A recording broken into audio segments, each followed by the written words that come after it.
Fire insurance claims சாப்டரில் memorandum trading account எப்படி போடணும்னு சொல்கிறேன். சரி, first what is memorandum trading account? அதாவது starting of the year, okay, up to date of fire, இதுதான் call memorandum trading account. Okay, ஏன் memorandum அப்படின்னா நமக்கு வந்து நிறைய இன்ஃபர்மேஷன் தெரியாது, அதனால் some we based on previous year. Okay, அதனால் மெமரண்டம் ட்ரேடிங் அக்கௌண்ட். ஓகேயா, ஏன்னா நமக்கு வந்து அதில் ஃபுல் அக்யூரசி கிடையாது. பிகாஸ் நம்ம we are finding out closing stock which is the balancing figure. Okay, அதனால் it is called memorandum trading account. ஓகேயா, சரி, இப்போ இதில் ஃபஸ்ட்டு கிரெடிட் சைடில் பார்க்கலாம். ஓகே, சேல்ஸ் கொடுத்துருப்பாங்க, சேல்ஸ் போட்டுருங்க.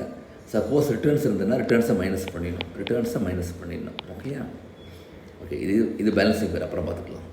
ஓகே, ஓப்பனிங் ஸ்டாக் ஜென்ரலாக கொடுத்துருப்பாங்க, பர்ச்சேசஸ் இருக்கும்.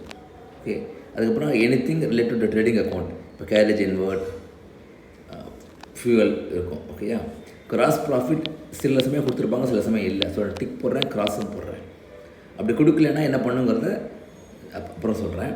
ஸோ கிராஸ் ப்ராஃபிட் கண்டுபிடிங்க. Gross profit is basically GP percentage into sales, இதுதான் கிராஸ் ப்ராஃபிட். ஓகேயா, ஸோ இதை போட்டதுக்கப்புறம் என்ன வருதோ அதுதான் பேலன்சிங் ஃபிகர். அதாவது டோட்டல் பண்ணுங்கள் டெபிட் சைடில். இப்போதும் debit side will be greater than credit side. ஓகேயா, ஸோ பேலன்சிங் ஃபிகர் தான் closing stock balancing figure. Okay, இது கிளியர் இது. ஸோ மெமரண்டம் ட்ரேடிங் அக்கௌண்ட்ங்கிறது starting of the year to date of fire accident. Okay, then closing stock is balancing figure. அதுக்கப்புறம் trading அக்கௌண்ட்டில் என்ன உண்டோ அதெல்லாம் போடுங்க.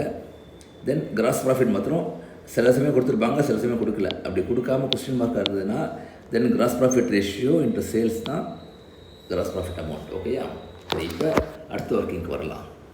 அப்படி கண்டுபிடிச்சதுக்கப்புறம் ஸ்டாக் வந்துடுச்சு. Okay, stock on date of fire, ஏன்னா அந்த பேலன்சிங் ஃபிகர். அதுக்கப்புறம் சப்போஸ் சால்வேஜ் இருந்ததுன்னா, சால்வேஜ்னால் உங்களால் ஏதாவது கொஞ்சம் சேவ் பண்ண முடியும்னா, ஓகேயா, அப்படி சேவ் பண்ணால் அதை மைனஸ் பண்ணிடணும். ஓகே, சேவ் பண்ணிட்டு இதுதான் actual loss. So first number வந்து stock on date of fire, இது ஆக்சுவல் கிளைம். ஓகேயா, so actual claim will be always smaller than stock on the date of fire if there is salvage. ஓகேயா, சரி, அடுத்த step, third step, average clause இருந்தால் சம்மில். Average class என்ன அர்த்தம்?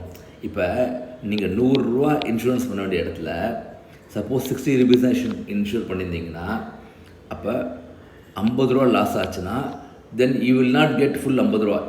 நீங்கள் ஈவன் தோ நீங்கள் 60க்கு இன்சூர் பண்ணியிருந்துட்டு 60 இஸ் கிரேட்டர் தென் 50 லாஸாக இருந்தால் கூட உங்களுக்கு ப்ரொபோர்ஷனேட்டாக தான் வரும். ஏன்னா நீங்கள் 100க்கு 50 பண்ணிங்கன்னா இப்போ 60க்கு 30 தான் கிளைம் வரும், கிளைம் அலோவ் பண்ணுவாங்க. ஓகேயா, ஸோ இதுதான் ஆவரேஜ் கிளாஸுங்கிறது. கிளியர்?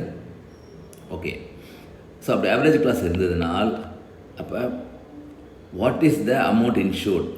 ஓகே, அது இப்போ இந்த சம்பளம் இங்கே நான் எழுதிடுறேன். 100, 60, 50, 30. ஓகே, அமௌண்ட் இன்ஷூர்டு 60, அப்போ 60, okay, divided by stock on the date of fire is 50 into what is the actual loss. அதாவது இது வந்து stock on the date of fire. Okay, so sum insured, okay, divided by stock on the date of fire is the first number. Okay, அதுக்கப்புறம் actual loss is after salvage. ஓகேயா, so average கிளாஸ்னால் amount insured 60, okay, divided by 50 the stock and 30 is the actual loss. So அப்படி போட்டிங்கன்னா you will get only இந்த ப்ரொபோர்ஷனேட்டாக தான் வரும் உங்களுக்கு. அதாவது ப்ரொபோர்ஷனேட் வரும் 12, 36 வரும்.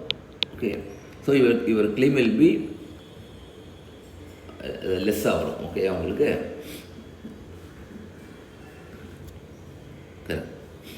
ஸோ இவங்க எது கிளியர்? Average clause. அடுத்தது கிராஸ் ப்ராஃபிட் ரேஷியோ.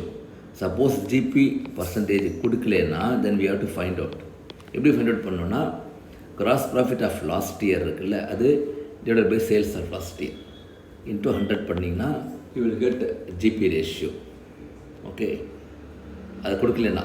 ஸோ அந்த மாதிரி கொடுக்காம இருக்கும்போது அந்த ஜிபி ரேஷியோ இன்ட்டு சேல்ஸ் போட்டால் தான் you will get gross profit. Okay, so இதுதான் ஃபயர் இன்சூரன்ஸ் கிளைம்ஸில் ஒரு முக்கியமான என்ன சொல்லலாம் ஃபார்மேட்.